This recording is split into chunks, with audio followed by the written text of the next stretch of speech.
Hi అండి. అందరికీ నమస్కారం. Welcome to my channel. ఈ వీడియోలో ఏపీ ఉద్యోగ పెన్షనర్ల సంఘాలతో సీఎం భేటీ, తీపి కబురు 5 శుభవార్తలు విడుదల. దీనికి సంబంధించిన పూర్తి తాజా సమాచారాన్ని వీడియోలో తెలుసుకుందాము. వీడియో అయితే ఎక్కడే గానీ స్కిప్ చేయకుండా ఎండ్ వరకు చూసేయండి. అప్పుడే ఇన్ఫర్మేషన్ పూర్తిగా అర్థమవుతుంది. అలాగే వీడియో చూస్తున్న ప్రతి ఒక్కరు వీడియోకి లైక్ చేయండి ఫ్రెండ్స్. ఈ వీడియోని తోటి ఉద్యోగ పెన్షన్ మిత్రులతో అయితే షేర్ చేయండి. కొత్తగా మన ఛానల్ చూస్తున్నవారు ఇంకా ఎవరైనా సబ్స్క్రైబ్ చేసుకున్నట్లయితే వెంటనే మన ఛానల్‌ని సబ్స్క్రైబ్ చేసుకోండి. సో, దీని ద్వారా నేను చేసే లేటెస్ట్ వీడియోస్ అన్నీ మీ వరకు రీచ్ అవుతాయి. ఇక ఆలస్యం చేయకుండా వివరాల్లోకైతే వెళ్ళిపోదాము. సో, ఫ్రెండ్స్ ఇక విషయానికొచ్చినట్లయితే ఆంధ్రప్రదేశ్ ప్రభుత్వ ఉద్యోగులకు శుభవార్త. గౌరవనీయులైన ఆంధ్రప్రదేశ్ ముఖ్యమంత్రి శ్రీ నారా చంద్రబాబు నాయుడు గారు ఈ నెలాఖరులో రాష్ట్రంలోని ఉద్యోగుల సంఘాల ప్రతినిధులతో సమావేశం కానున్నారు. ఈ సందర్భంగా ఉద్యోగులకు సంబంధించినటువంటి 5 కీలకమైన శుభవార్తలను ప్రకటించనున్నారు. ఈ నిర్ణయాలు ప్రభుత్వ ఉద్యోగుల సంక్షేమం, ఉద్యోగ భద్రత, వేతన పెంపు, పదోన్నతులు మరియు ఇతర ప్రయోజనాలకు సంబంధించి ఉండే అవకాశం ఉంది. రాష్ట్ర ఉద్యోగుల జీవితాలను మరింత మెరుగుపరిచేలాగా ఈ పలు నిర్ణయాలు తీసుకోవడం గౌరవ ముఖ్యమంత్రి గారి ముఖ్య ఉద్దేశంగా ఉంది. మరి ఆ 5 కీలక శుభవార్తలేంటి ఇప్పుడు తెలుసుకుందాము. మొదటిది DA, DR earlier payments. July 2018 నుంచి జూలై 2023 వరకు మొత్తం 212 నెలలకు సంబంధించి డీఏ మరియు డీఆర్ బకాయిలు పెండింగ్‌లో ఉన్నాయి. ప్రభుత్వం ఈ నెలాఖరులో ఉద్యోగ సంఘాలతో చర్చించి వీటిని విడతల వారీగా చెల్లించే నిర్ణయం అయితే తీసుకోబోతోంది. సో, డీఏ ఎరియర్ టేబుల్ అయితే స్క్రీన్ పైన చూడొచ్చు. 2018 జూలై 1 నుంచి మనకు రావాల్సిన అరియర్స్ ఎప్పటి నుంచి ఎప్పటి వరకు కాల పరిమితి, అలాగే ఆహ్, టైమ్ ఫ్రేమ్ అయితే ఇక్కడ ఉంటుంది. అలాగే మనకు అరియర్స్ ఎన్ని నెలలకు చెల్లించాలి అనేది ఇక్కడ months, arrears in months. So, దీని ప్రకారంగా చూసుకుంటే 212 నెలలకు జూలై 2023తోనే చెల్లించాల్సి ఉంది. సో, ప్రస్తుత ఆర్థిక పరిస్థితులను దృష్టిలో ఉంచుకొని ప్రభుత్వం ఒకేసారి కాకుండా విడతల వారీగా ఈ బకాయిలను విడుదల చేయనుంది. ఇందుకోసం ప్రతి నెల 4,000-5,000 రూపాయలు ప్రకటించే అవకాశం ఉంది. ఇకపోతే వారి బేసిక్ పే ఆధారంగా 2018 జూలై 1 నుంచి 2023 జూలై 1 వరకు డీఏ అరియర్ టేబుల్ అయితే స్క్రీన్ పైన చూడొచ్చు. సో, బేసిక్ పే 19,000 ఉన్న వారికి 4,00,000 సారీ ఫ్రెండ్స్ 1,46,000. ఆ విధంగా బేసిక్ పే 20,000 ఉంటే 1,54,000. బేసిక్ పే 30,000 గనక ఉన్నట్లయితే 2,31,000.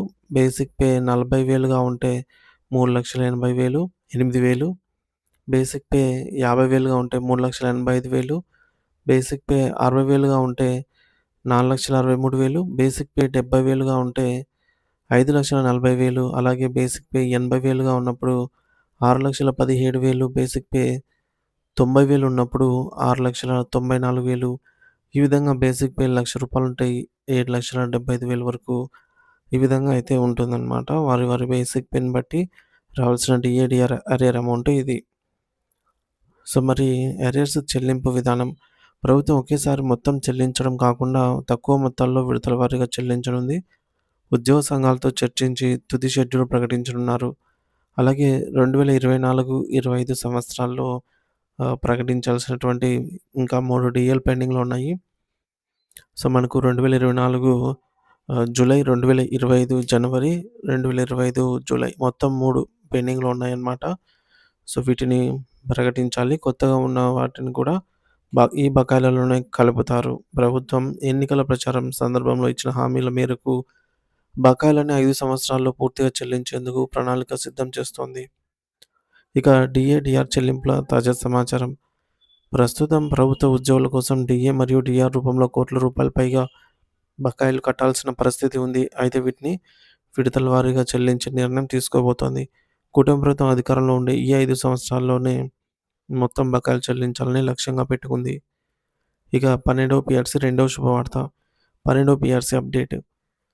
మరి ఆంధ్రప్రదేశ్ ప్రభుత్వం ఉద్యోగులకు శుభవార్త అండి. ఉద్యోగులకు ఇచ్చిన హామీలను నెరవేర్చేందుకు కసరత్తు ప్రారంభించింది. మొత్తానికి ఈ నెలాఖరులో అన్ని ఉద్యోగ సంఘాలతో ముఖ్యమంత్రి నారా చంద్రబాబు నాయుడు గారు అయితే చర్చించనున్నారు. ఈ మేరకు వారితో చంద్రబాబు గారు భేటీ కానున్నారు. సో, 12వ పీఆర్సీకి సంబంధించి కూడా కీలక నిర్ణయాలు అయితే తీసుకునే అవకాశం ఉంది. మరి పీఆర్సీ కమిషన్ కనుక ఏర్పాటైనట్లయితే ఉద్యోగులకు ఓల్డ్ బేసిక్ పే ప్లేస్‌లో న్యూ బేసిక్ పే అనేది ఫిక్స్ అవుతుంది. సో, మరి ఇది పెన్షనర్లకు కూడా లభ్యత అయితే ఉంటుందన్నమాట. ఇందులోని ఆర్థిక మరియు ఆర్థికేతర అంశాలైతే ఉంటాయి. సో, ముఖ్యంగా పెన్షనర్లకు అడిషనల్ క్వాంటమ్ ఆఫ్ పెన్షన్‌ను తిరిగి పునరుద్ధరించాల్సిన అంశము. అలాగే ఈ యొక్క కమ్యూటేషన్ చేసుకున్న వారికి రికవరీ పీరియడ్ 15 సంవత్సరాలుగా కాకుండా 11 లేదా 12 సంవత్సరాల్లో పూర్తయ్యేలాగా నిర్ణయాలు. అలాగే ఇంకా ఉద్యోగులకి కూడా పీరియాడికల్ ఇంక్రిమెంట్స్, అలాగే ఇవన్నీ గూడా పీఆర్‌సీ ద్వారా సాధ్యమవుతాయన్నమాట. మొత్తం మీద 12వ పీఆర్‌సీ అమలు జరిగినట్లయితే ఉపాధ్యాయులకు మరియు ఉద్యోగులకు, పెన్షనర్లకు అందరికి కూడా బెనిఫిట్ ఉంటుంది అనైతే ఖచ్చితంగా అర్థమవుతున్నటువంటి విషయము. ఇక మూడవ శుభవార్త ఐఆర్ అప్డేటు. సో, ఇది ఉద్యోగులకు, పెన్షనర్లకు ఎన్నికల మేనిఫెస్టోలో ఇచ్చినటువంటి ఈ యొక్క మేనిఫెస్టో అనమాట. కూటమి ప్రభుత్వం మేనిఫెస్టో ఇది. ఉద్యోగ పెన్షన్‌కి సంబంధించి కూటమి ప్రభుత్వం వచ్చిన వెంటనే ఐఆర్ ప్రకటిస్తామని హామీ ఇచ్చారు. ఈ మేరకు ఇచ్చిన హామీ మేరకు ఐఆర్ అనేది ప్రకటించాలి. మధ్యంతర భృతి. సో, ఐఆర్ 30% తగ్గకుండా ప్రకటించాలని ఉద్యోగ పెన్షనర్స్ కోరుతున్నారు.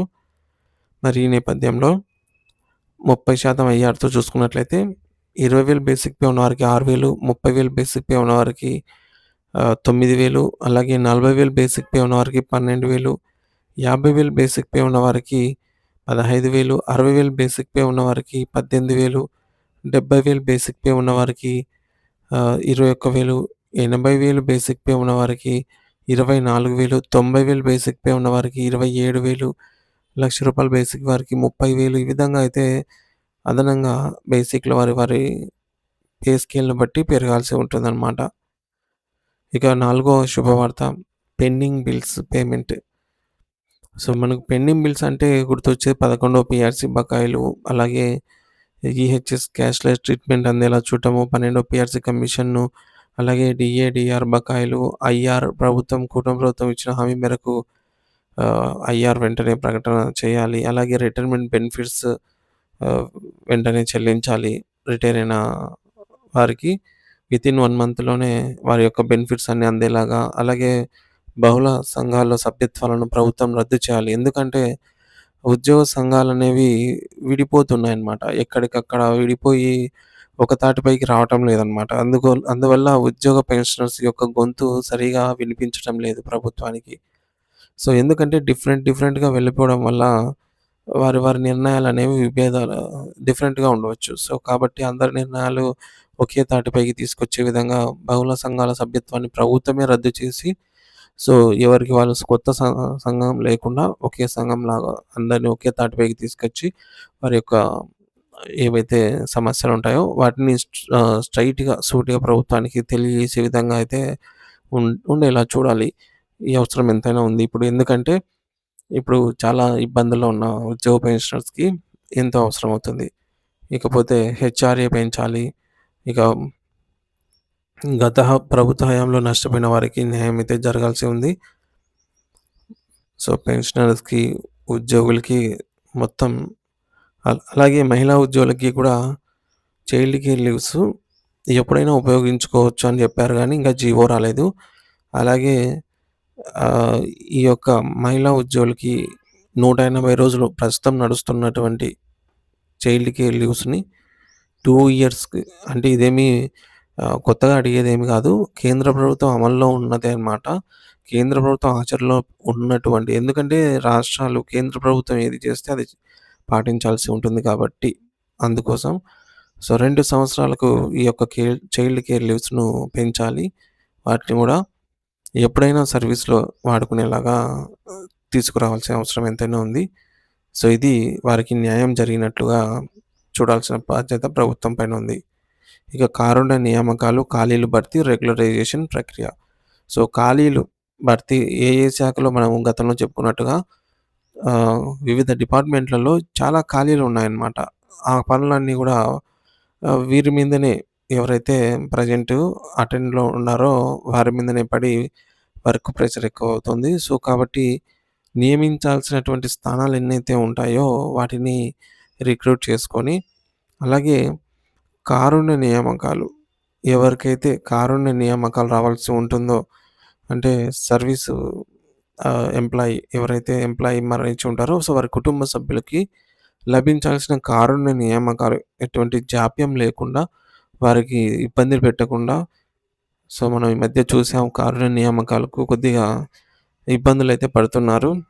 ముఖ్యంగా న్యూస్‌లో చూసుకున్నట్లయితే ముఖ్యంగా మహిళా ఉద్యోగినులు వారి హస్బెండ్ కాలం చేసిన తర్వాత కోవిడ్ సమయంలో ఇప్పటికి గూడా వారికి కొద్దిగా ఇబ్బందులైతే ఉన్నాయి. కారుణ్య నియామకాలకు సంబంధించి. సో, ఈ కంపాషనేట్ రిక్రూట్‌మెంట్‌లలో ఉన్న అవకతవకలను సరిచేయాల్సిన అవసరం ఎంతైనా ఉంది. తర్వాత రెగ్యులరైజేషన్ ఎవరైతే గత సంవత్సరాలుగా 4 సంవత్సరాలు గావచ్చు, 5 సంవత్సరాలు గావచ్చు, 10 సంవత్సరాలు గావచ్చు, 7 సంవత్సరాలు గావచ్చు. సో, ఈ విధంగా ఒకే పొజిషన్‌లో కాంట్రాక్ట్ బేస్ మీద కష్టపడి పనిచేస్తున్నటువంటి ఆ యొక్క ఉద్యోగిని సర్వీస్‌ను దృష్టిలో ఉంచుకొని అతనికి రెగ్యులరైజేషన్‌ని అయితే అందజేయాల్సిన అవసరం ఎంతైనా ఉంది. గతంలో రెగ్యులరైజేషన్ ప్రక్రియ అనేది జరిగింది. యాక్ట్ 30 ప్రకారం క్రమబద్ధీకరణ చేశారు గత ప్రభుత్వము. కానీ అది ఏం పెద్ద చెప్పుకోదగ్గగా ఏం జరగలేదనమాట. ఎందుకంటే ముఖ్యంగా ఆరోగ్య శాఖ అట్లా కొన్ని ప్రధాన శాఖల్లో మాత్రం ఒక 3000 మందినైతే రెగ్యులరైజ్ చేశారు. కానీ అది పూర్తి స్థాయిలో జరగలేదనమాట. కానీ వివిధ డిపార్ట్‌మెంట్‌లలో మనం చూసుకున్నట్లయితే విజయవాడలో గావచ్చు, వైజాగ్‌లో గావచ్చు వివిధ శాఖల్లో ఉన్నవారు ఏపీ క్యాపిటల్ రీజియన్ అమరావతిలో గూడా గత కొన్ని సంవత్సరాలుగా 5, 6 సంవత్సరాలుగా గూడా చాలామంది వారు కష్టపడి పని చేస్తూ ఉన్నారు. ఇంకా రెగ్యులరైజేషన్ అవ్వలేదనమాట. అటువంటి అర్హత ఉన్న వాళ్ళని గుర్తించి ప్రభుత్వం వెంటనే వారిని రెగ్యులరైజేషన్ అయితే చేసి వారికి సంబంధించి మంచి నిర్ణయం అయితే తీసుకోవాలి. సో, వీటన్నిటికి సంబంధించి సీఎం నేరుగా ఉద్యోగ సంఘాలతో భేటీ అయ్యి ఈ నిర్ణయాలైతే తీసుకోబోతున్నట్టు సమాచారం friends. Thank you for watching this video.